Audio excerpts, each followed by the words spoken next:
కూటమి ప్రభుత్వం ఉమ్మడి విశాఖ జిల్లాలో విష సంస్కృతికి తెరదీస్తుందా? ఉత్తరాంధ్ర జిల్లాలో ఎన్నడూ లేని విధంగా విగ్రహాల ధ్వంసానికి పాల్పడుతున్నారు కూటమి నేతలు. ప్రశాంతంగా ఉండే ఉత్తరాంధ్ర జిల్లాలో కుట్ర రాజకీయాలకు కూటమి వ్యూహరచన చేస్తోందా? ఇటీవల జరిగిన దివంగత నేతలు వైఎస్ఆర్, గుడివాడ గురునాథరావు విగ్రహాల విధ్వంసం దేనికి సంకేతం? దుష్ట సంస్కృతిపై కూటమి నేతలు ఏం సమాధానం చెబుతారు? Was the story. ప్రశాంతతకు మారుపేరుగా ఉండే ఉత్తరాంధ్ర జిల్లాల్లో కొత్త తరహా విష సంస్కృతికి కూటమి నేతలు తెరతీస్తున్నారు. ఉమ్మడి విశాఖ జిల్లాలో వివిధ పార్టీలకు చెందిన దివంగత నేతల విగ్రహాలు అన్ని ప్రాంతాల్లోనూ ఉంటాయి. పార్టీలకు అతీతంగా దివంగత నేతల్ని అందరూ గౌరవిస్తారు. ఏనాడు ప్రత్యర్థి పార్టీ నేత అంటూ విగ్రహాలు ధ్వంసం చేసుకున్న చరిత్ర విశాఖలో లేదు. కానీ కూటమి అధికారంలోకి వచ్చిన తర్వాత ప్రశాంత వాతావరణం చెదిరిపోతోంది. విగ్రహాలు కూల్చే దుష్ట సంస్కృతికి కూటమి నాయకులు నాంది పలుకుతున్నారు. ఇటీవలి కాలంలో దివంగత మాజీ ముఖ్యమంత్రి వైఎస్ రాజశేఖర రెడ్డి, మాజీ మంత్రి గుడివాడ గురునాథరావు విగ్రహాలను ధ్వంసం చేసి కూటమి నేతలు పైశాచిక ఆనందం పొందారు. పెందుర్తిలో రోడ్డు విస్తరణ పేరుతో మేయర్ పీలా శ్రీనివాస్ మహానేత వైఎస్ఆర్ విగ్రహాన్ని కూలదోయించారు.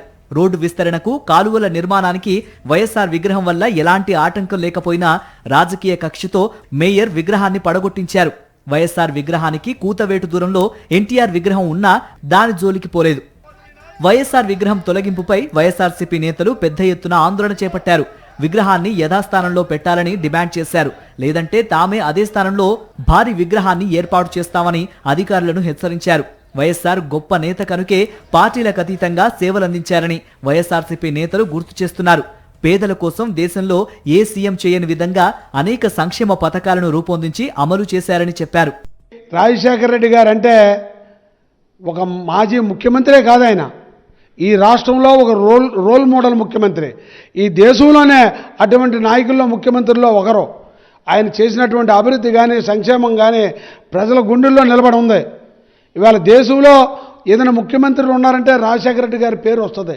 అటువంటి వ్యక్తిని ఇక్కడ పెందుర్తిలో కూల్చారు అప్రజాస్వామ్యంగా.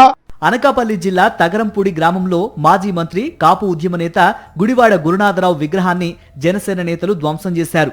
పార్టీలకు అతీతంగా గ్రామంలో ప్రజలందరూ ఏర్పాటు చేసుకున్న ఈ విగ్రహాన్ని కూటమి నేతలు కడుపు మంటతో ధ్వంసం చేయించారు. ధ్వంసమైన విగ్రహాన్ని వైఎస్ఆర్సీపీ నాయకులు పరిశీలించారు. విగ్రహాన్ని ధ్వంసం చేసిన వారిపై కఠినమైన చర్యలు తీసుకోవాలని డిమాండ్ చేశారు.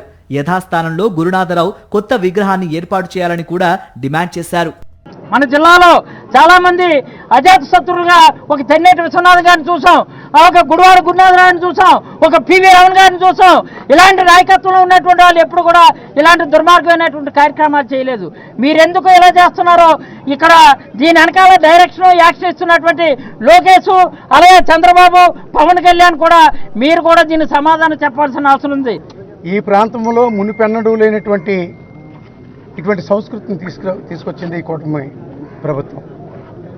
ఎందుకంటే విగ్రహాల మీద మీ ప్రతాపం చూపిస్తే ఏం మంచి జరుగుతుంది అనేటువంటిది ఇటువంటి దుశ్చర్యకి మీరు పాల్పడ్డారు. మీకు ఏదైనా మంచిగా చేసుకోవాలనుకుంటే ఈ ప్రాంత అభివృద్ధికి పనిచేయండి.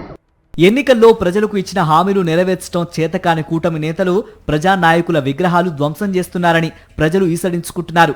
ముఖ్యమంత్రి, డిప్యూటీ సీఎం లోకేష్ల మెప్పు పొందడానికి జిల్లాలోని కూటమి నేతలు ధ్వంస రచన చేస్తున్నారని మండిపడ్డారు.